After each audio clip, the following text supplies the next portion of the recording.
Bendiciones, mi querido hermano, les saludo con la paz del Señor. Romanos capítulo 5, el verso 1. Así pues, justificados por la fe, tenemos paz con Dios por medio de nuestro Señor Jesucristo. Bueno, este pasaje maravilloso en donde el apóstol Pablo habla a los romanos referente a la justificación, o sea, declarar justo a una persona, es algo maravilloso.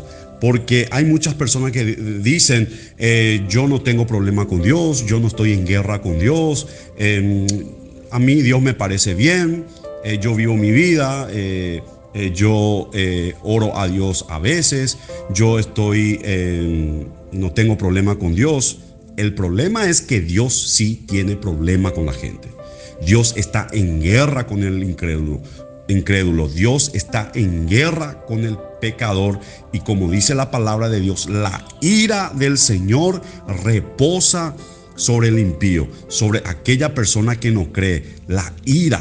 Entonces Dios dice en la palabra del Señor que el Señor siempre está airado o enojado con el impío, con el incrédulo, con el que no tiene a Cristo en su corazón. Y la paga del pecado, ¿qué es? La muerte. Entonces el pecado es aquel acto que nos ha desechado de la gloria de Dios. Y bueno, y por cuanto todos pecamos, nadie puede hacer lo bueno delante de Dios, todos somos malos. Entonces hemos sido desechados y estamos en guerra. Somos oposición a la naturaleza santa de Dios y estamos fuera de su gloria. Por lo tanto, Cristo vino y murió por nuestra redención, ocupó nuestro lugar, la ira de Dios cayó sobre él, y nosotros, sin hacer nada, tan solamente recibimos aquel acto maravilloso que Cristo ha hecho, su obra maravillosa, lo recibimos por fe. Por lo tanto, el Señor nos declara justos no por nuestras obras, sino por la obra de Cristo. Por lo tanto, Él hace la paz entre nosotros y Dios. Y bueno, eso es la justificación, ¿verdad? Y entonces cuando Pablo aquí habla en Romanos capítulo 5, el verso 1, está hablando de justificados, y esa construcción griega que nosotros podemos encontrar en su traducción, subraya que la justificación es una declaración legal. O sea, es una manifestación por la cual una persona es justa, no por méritos propios, sino que es una declaración. El Señor nos declaró a nosotros justos. O sea, yo no soy justo por mis obras, yo fui justificado por la obra maravillosa que Cristo ha hecho en toda su vida aquí en la tierra, ¿verdad? Hasta su muerte en la cruz. Y por lo tanto yo creo en esa obra, creo en lo que Cristo ha hecho, y por lo tanto ese comportamiento santo, esa obra santa que para Dios es olor fragante, se me deposita en mi cuenta, y yo soy declarado justo, no por mis obras, sino por la obra de Cristo. Amén. Entonces eso también se hace una sola vez. Por lo tanto, yo no obtengo la salvación o la justificación por mi obra, por lo tanto tampoco la puedo mantener por mis obras. Y eso claramente habla en la traducción griega que esto es algo eterno. Si una vez el Señor me ha rescatado, el Señor no me puede desechar. Por lo tanto, un verdadero creyente no puede perder la justificación. Nosotros fuimos justificados eternamente. Por lo tanto, hoy tenemos a Jesucristo, quien es nuestro intercesor, quien tiene el poder para salvarnos para siempre. Amén. Entonces,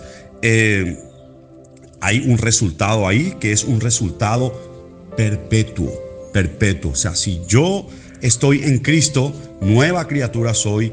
Él me ha salvado, Él me ha hecho la paz con Dios, y yo no puedo volver más a estar en guerra con Él, porque ya soy familia, soy hijo. Él me ha adoptado, soy coheredero con Cristo, y eso es inmutable. No porque yo pueda caer o yo pueda fallar, sino por la fidelidad de Dios, porque Dios es incambiable. Entonces los pactos en este tiempo, el nuevo pacto se mantiene por la fidelidad de Dios, no como el Antiguo Testamento, en donde yo tenía que guardar la ley. Sin embargo, hoy en día nosotros guardamos la ley porque el Señor es fiel y nosotros tenemos su Espíritu Santo, quien produce fruto en nosotros, y contra tales cosas no hay ley. Entonces yo, teniéndole al Espíritu Santo, yo amo a mi prójimo, yo amo a mi Dios. Por lo tanto, yo sí amo, no robo, no codicio, no deseo su mujer, cumplo la ley, porque el fruto del Espíritu opera en mi vida cuando yo he nacido de nuevo. Amén. Entonces, la palabra del Señor aquí nos dice que Él nos ha dado paz para con Dios. Entonces, esto, hermano, esta paz no se trata de una sensación. No es que yo siento que tengo paz o que el Señor tenga un conflicto, sino que porque hay gente que piensa, no, yo no tengo esa serenidad, no tengo esa calma. Entonces, esto es, hermano, una realidad externa, es una realidad integral, ¿verdad? En donde Dios, anteriormente nosotros teníamos una guerra declarada con Dios, una guerra declarada contra todos los seres humanos, el Señor, ¿verdad? Por causa de la rebelión, por causa del pecado, pero que ahora por medio de Cristo en nosotros tenemos esa paz. Ese contrato de paz está sustentado no por mi obra o porque yo me merezca, sino esa paz la sostiene Cristo mismo, el Dios Cristo lo sostiene. Amén. Entonces, veamos un poquito lo que dice Romanos capítulo 5, el verso 10 dice: porque si cuando éramos enemigos de Dios, fuimos reconciliados con Él mediante la muerte de su Hijo, mucho más ahora que estamos reconciliados, seremos salvados por su vida. Cristo nos reconcilió. El mundo entero está en guerra con Dios y va a recibir la ira de Dios. Será arrojado en el infierno si no recibe la misericordia, si no le recibe al quien puede reconciliar al mundo, quien es Cristo. En Romanos capítulo 1, el verso 18, la ira de Dios se revela desde el cielo contra toda impiedad y maldad de quienes injustamente retienen la verdad. Vemos que el Señor está airado. Romanos capítulo 8, el verso 7. Las intenciones de la carne llevan a la enemistad contra Dios, porque no se sujetan a la ley de Dios ni tampoco la pueden. No pueden cumplir la ley, no pueden obedecer a Dios, no pueden gustar, no pueden experimentar, hermanos, el ser nacido de nuevo si el Señor Jesucristo mismo no mora en ellos. No lo pueden hacer, no pueden hacer algo bueno. Entonces nosotros podemos hacer algo bueno una vez que estamos en Cristo, porque dice la palabra del Señor: sin mí nada podréis hacer. Sin Cristo no podemos hacer nada. Él es quien opera en nosotros. En Éxodo capítulo 22, el verso 24 dice: entonces se encenderá mi furor y yo los mataré a espada, y las viudas y los huérfanos serán las mujeres y los hijos de ustedes. Vemos a un Dios de ira, un Dios que no tolera el pecado, un Dios que es, dice la palabra del Señor, horrenda cosa es caer en las manos de un Dios vivo. La ira es parte de los atributos de Dios, es un carácter de Dios. Entonces esa ira será manifestada muy pronto. Por eso dice Deuteronomio capítulo 32, el verso 21: despiertan mis celos con sus ídolos, provocan mi enojo con dioses que no son dioses, pero yo también los provocaré a celos. Con un pueblo que no es pueblo, provocaré su enojo con una nación insensata. Mis hermanos, Dios le había mandado a David, a Saúl, a que matara todo, a niños, a embarazadas. El Señor destruyó en Sodoma y Gomorra a niños, paralíticos, personas enajenadas mentales. La ira de Dios, hermano y hermanas, no perdona, no perdona. Entonces ese es el verdadero Dios, y Dios no cambia. No es que Dios ahora está más buenito que antes. No, Él es el mismo ayer, hoy y siempre. Lo que cambia es el hombre. Ahora, sin embargo, nosotros, ¿quién fue el que aplacó esa ira en contra de nosotros? Que nos merecíamos el infierno. Cristo. Porque Cristo, dice la palabra del Señor en Isaías, que recibió la ira de Dios que nosotros no merecíamos. Él recibió por nosotros, hermanos. Entonces ahí entendemos que Dios es un Dios airado, que está enojado constantemente con el pecador. Juan capítulo 3, el verso 36 dice: el que cree en el Hijo tiene la vida eterna, pero el que se niega a creer en el Hijo no verá la vida, sino que la ira de Dios recae sobre él. Eso es la vida del incrédulo, de la persona que se rehúsa a creer. Entonces la ira de Dios continúa sobre esa persona y recibirá, hermanos, su recompensa. La ira de Dios caerá sobre esa persona y será arrojado en el infierno. Efesios capítulo 5, el verso 6. Que nadie los engañe con palabras vanas, porque por estas cosas viene la ira de Dios sobre aquellos que no la obedecen. Salmos capítulo 7, el verso 11. Dios es un juez justo, siempre enojado con la gente malvada. El Señor siempre está enojado con la gente malvada. ¿En qué momento nosotros dejamos la maldad? Cuando le tenemos a Cristo en nosotros. En ese momento el Espíritu Santo es quien va transformándonos conforme al carácter de Dios, a la altura y la plenitud de Cristo. Entonces, ¿qué es lo que ha sucedido, hermanos? ¿Cuál fue el resultado de la justificación que ha hecho Cristo? ¿Verdad? Es que la guerra que existía entre el pecador, el incrédulo, ¿verdad? Con Dios termina para siempre, para siempre. Miren lo que dice Colosenses capítulo 1, el verso 21 y el verso 22. Dice: también a ustedes, que en otro tiempo eran extranjeros y enemigos tanto en sus pensamientos como en sus acciones, ahora los ha reconciliado completamente en su cuerpo físico por medio de la muerte, para presentárselos a sí mismo santos, sin manchas e irreprensibles. Hermanos, nosotros ahora, delante de Dios Todopoderoso, dejamos de ser enemigos y que somos santos, sin manchas e irreprensibles, no por nuestras obras, sino por lo que Cristo ha hecho.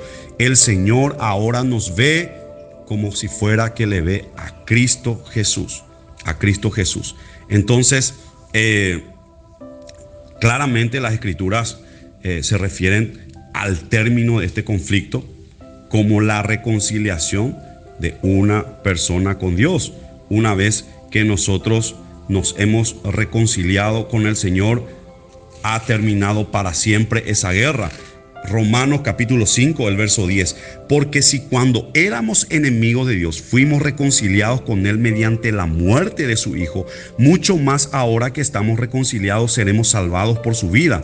Y no solo esto, sino que también nos reconciliamos en Dios por nuestro Señor Jesucristo, por quien ahora hemos recibido la reconciliación, hermanos. En Colosenses capítulo 5, el verso 18 nos dice la palabra del Señor que y todo esto proviene de Dios, quien nos reconcilió consigo mismo a través de Cristo y nos dio el ministerio de la reconciliación. Esto quiere decir que en Cristo Dios estaba reconciliando al mundo consigo mismo sin tomarles en cuenta sus pecados, y que a nosotros nos encargó el mensaje de que de la reconciliación, hermanos. Entonces, ahí vemos nosotros que Pablo ha demostrado claramente a través de su carta que Jesucristo, ¿verdad?, es quien ha hecho la paz con nosotros y Dios. Mis hermanos, ahora estamos en tiempo Este es el tiempo de la gracia. Este es el tiempo en donde el trono de la gracia, dice la palabra del Señor, está cerca. Es la oportunidad que tenemos de reconciliarnos con ese Dios airado. Pero que también uno de los atributos del Señor es un Dios de misericordia. También su atributo es un Dios de amor, es un Dios paciente. Pero esa paciencia un día se va a cerrar, como fue en el tiempo de Noé, en donde se cerró la puerta y la gente no se dieron cuenta, y dice que las aguas las llevaron. Ahora es el tiempo en donde nosotros debemos acercarnos al Señor en arrepentimiento y fe. Pedir a Cristo Jesús, quien es el único que puede reconciliarnos con Dios.